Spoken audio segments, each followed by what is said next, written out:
Still more of William Saroyan's The Human Comedy. Chapter 11. A Speech on the Human Nose. Miss Hicks waited for Helen to take her seat and then looked over the faces of her pupils. Now, she said, what have we learned? That people all over the world have noses, Homer said. Miss Hicks was not upset by this reply and took it for what it was worth. What else? She said. That noses, Homer said, are not only for blowing or to have colds in, but also to keep the record of ancient history straight. Miss Hicks turned away from Homer and said, Someone else, please. Homer seems to have been carried away by the noses. Well, it's in the book, isn't it? Homer said. What do they mention it for? It must be important. Perhaps, Miss Hicks said, you would like to make an extemporaneous speech on the nose, Mr. Macaulay. Well, Homer said, maybe not exactly a speech, but ancient history tells us one thing. Slowly now, and with a kind of unnecessary emphasis, he continued, people have always had noses. To prove it all you have to do is look around at everybody in this classroom. He looked around at everybody. Noses, he said, are all over the place. He stopped a moment to decide what else would be possible to say on this theme. The nose, he decided to say, is perhaps the most ridiculous part of the human face. It has always been a source of embarrassment to the human race, and the Hittites probably beat up on everybody because their noses were so big and crooked. It doesn't matter who invented the sundial, because sooner or later, somebody invents a watch. The important thing is, who's got the noses? Joe the comedian listened with profound interest and admiration, if not envy. Homer continued. Some people, he said, talk through their noses. A great many people snore through their noses, and a handful of people whistle or sing through them. Some people are led around by their noses. Others use the nose for prying and poking into miscellaneous places. Noses have been bitten by mad dogs and movie actors in passionate love stories. Doors have been slammed on them, and they have been caught in egg beaters and automatic record changers. The nose is stationary, like a tree, but being on a movable object, the head, it suffers great punishment by being taken to places where it is only in the way. The purpose of the nose is to smell what's in the air, but some people sniff with the nose at other people's ideas, manners, and appearances. He turned and looked at Hubert Ackley III and then at Helen Elliot, whose nose, instead of moving upward, for some reason went slightly downward. These people, he said, generally hold their noses toward heaven, as if that were the way to get in. Most animals have nostrils, but few have noses, as we understand noses. Yet the sense of smell in animals is more highly developed than in man, who has a nose and no fooling. Homer Macaulay took a deep breath and decided to conclude his speech. The most important thing about the nose, he said, is that it makes trouble, causes wars, breaks up old friendships, and wrecks many happy homes. Now can I go to the track meet, Miss Hicks? The ancient history teacher, although pleased with this imaginative discourse on a trivial theme, would not allow its success to interfere with the need for her to maintain order in her classroom. You will stay in after school, Mr. Macaulay said, and you, Mr. Ackley. Now that we have disposed of the matter of noses, someone else please comment on what we have read. There were no comments. Come now, Miss Hicks said. Somebody else comment. Anybody. Joe the comedian answered the call. Noses are red, he said. Violets are blue. This class is dead, and in all probability, so are you.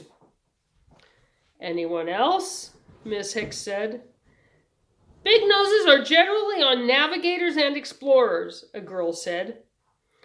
All two-headed boys have two noses, Joe said. The nose is never on the back of the head, one of Joe's admirers said. Somebody else, Miss Hicks said. She turned to a boy and said his name. Henry? I don't know anything about noses, Henry said. Joe turned to Henry. All right, he said. Who is Moses? Moses was in the Bible, Henry said. Did he have a nose? Joe said. Sure he had a nose, Henry said. All right then, Joe said. Why don't you say Moses had a nose as big as most noses? This is an ancient history class. Why don't you try to learn something once in a while? Moses, noses, ancient history, catch on? Henry tried to catch on. Moses' noses. He said, no, wait a minute. Moses' nose was a big nose. Ah, Joe said, you'll never learn anything. You'll die in the poorhouse.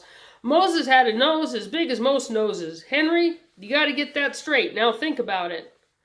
All right now, Miss Hicks said. Anybody else? The hand is faster than the eye, Joe said, but only the nose runs. Miss Hicks, Homer said, you've got to let me run the 220 low hurdles.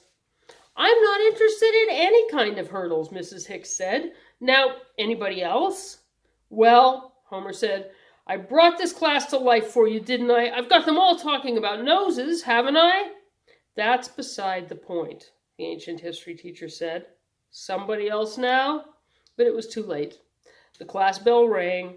Everyone got up to leave for the track meet except Homer Macaulay and Hubert Ackley III. Chapter 12. The 220 low hurdle race.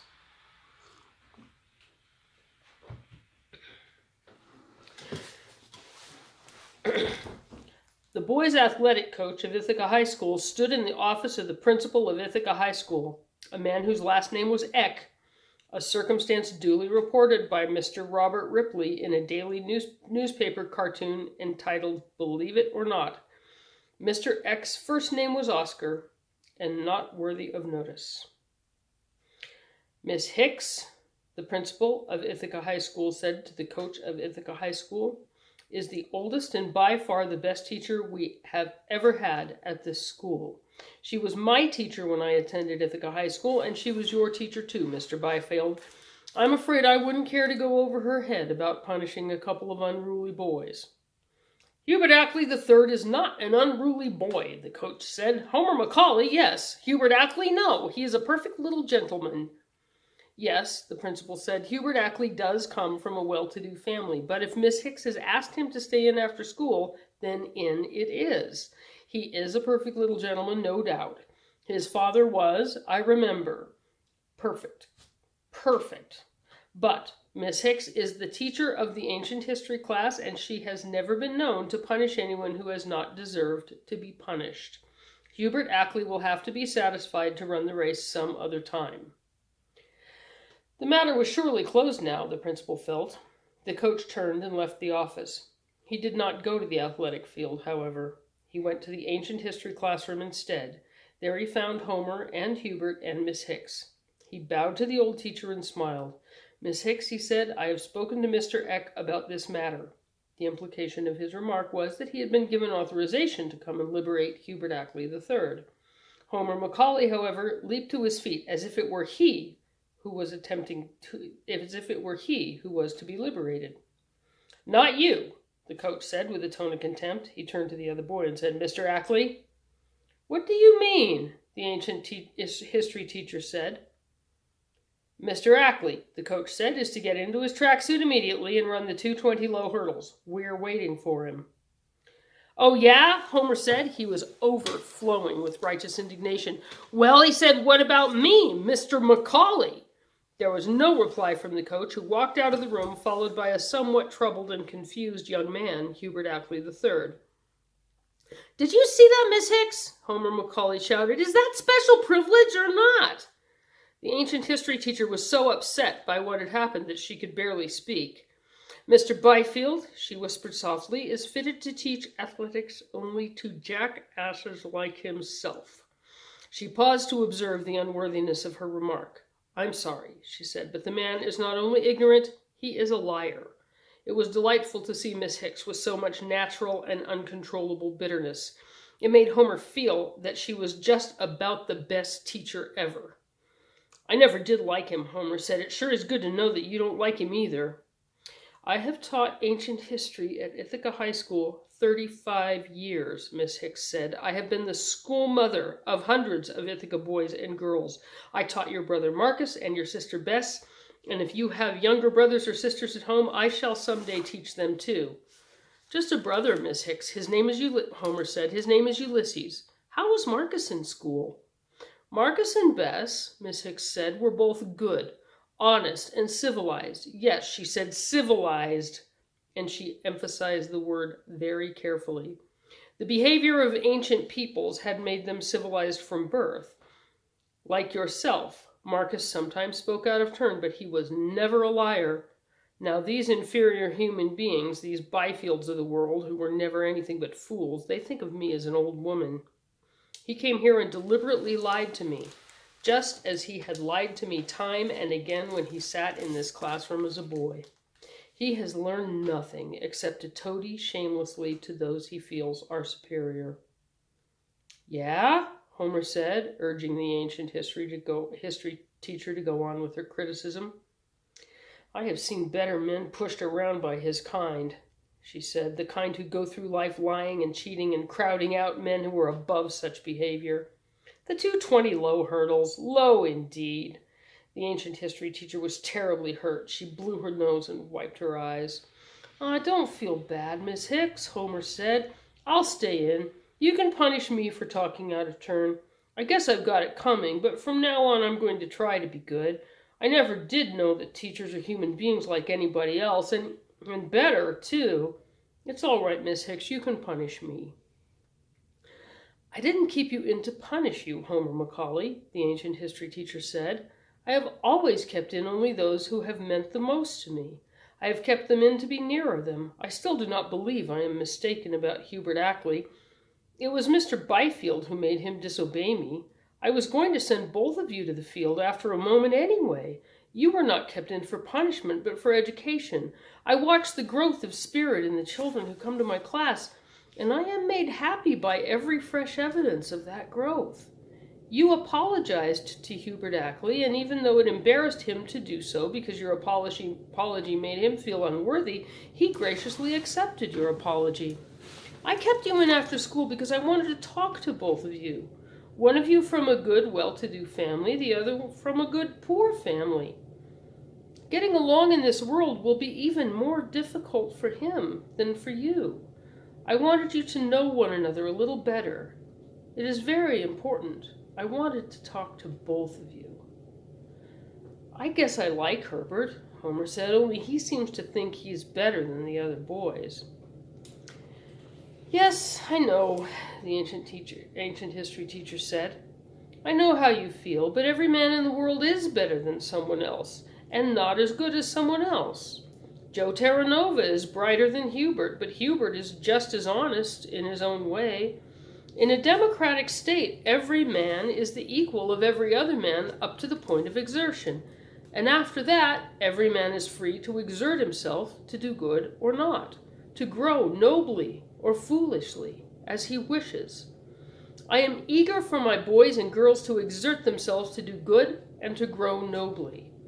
What my children appear to be on the surface is no matter to me. I am fooled neither by gracious manners nor by bad manners. I am interested in what is truly beneath each kind of manners. Whether one of my children is rich or poor, Catholic or Protestant or Jew, white or black or yellow, brilliant or slow, genius or simple-minded is no matter to me.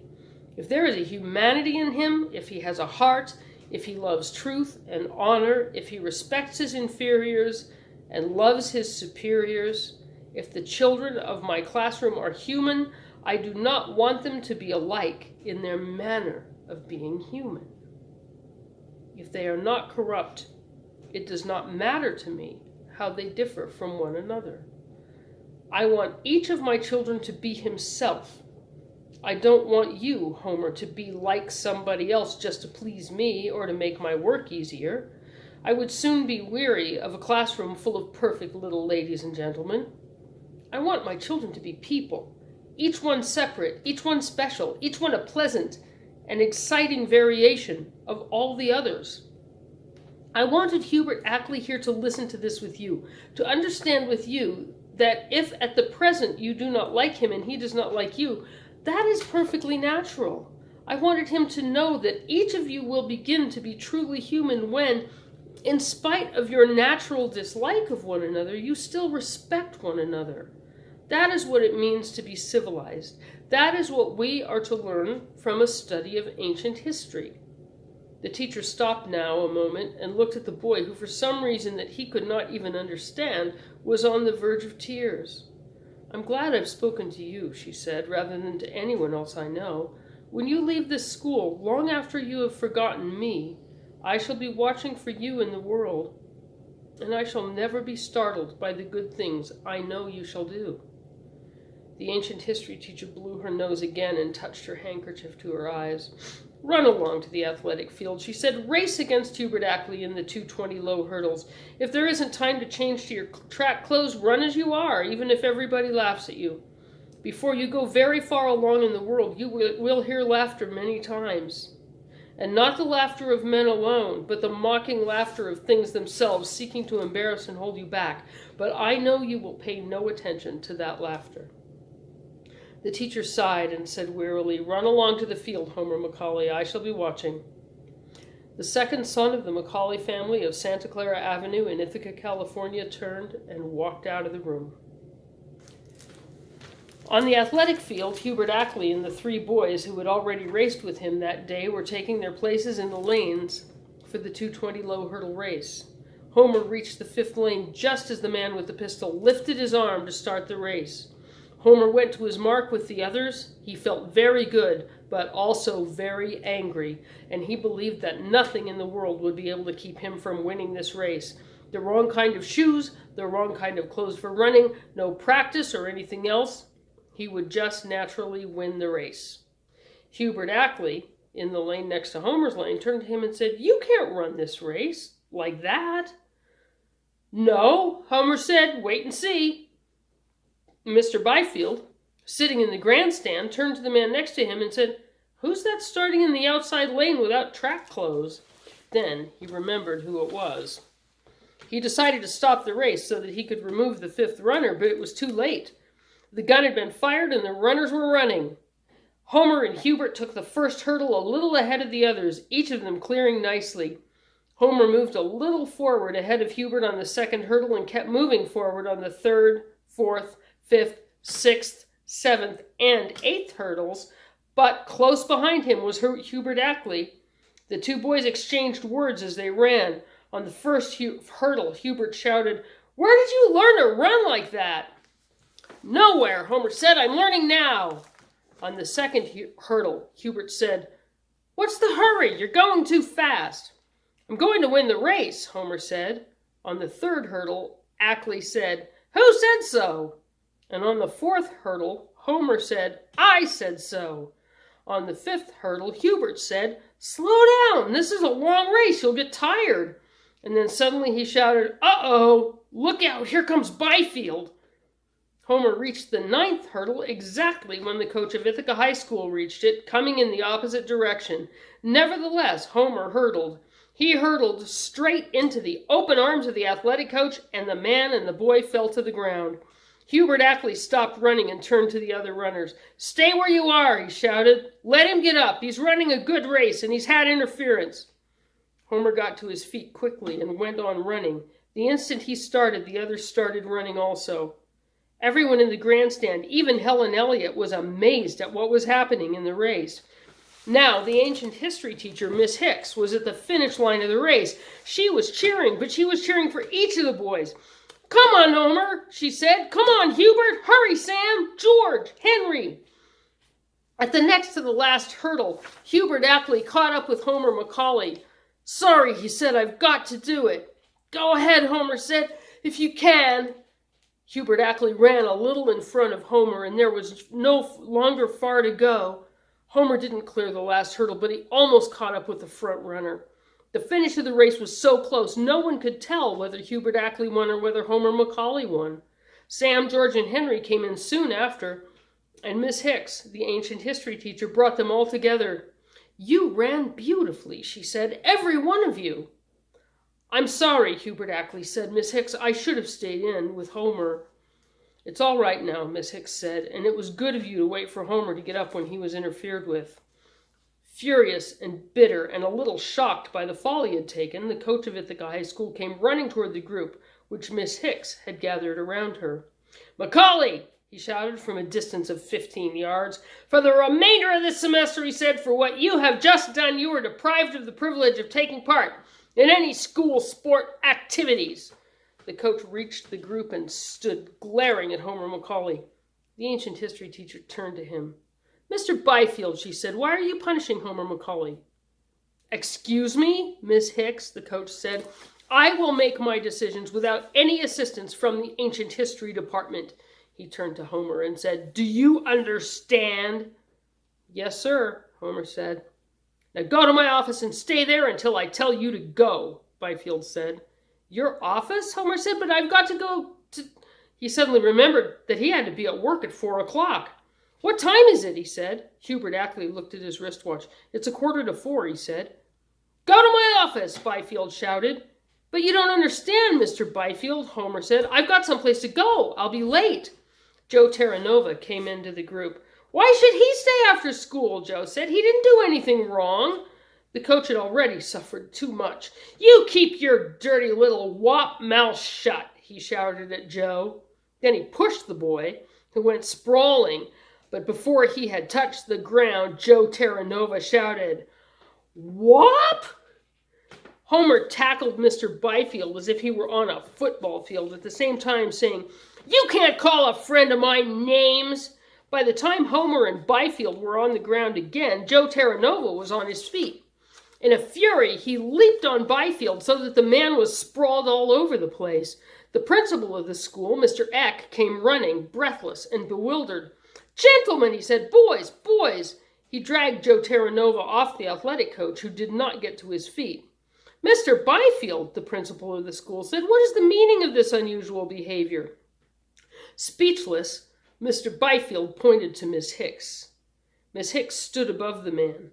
"I've told you many times, Mr. Byfield, not to push people around," she said. "They don't like it."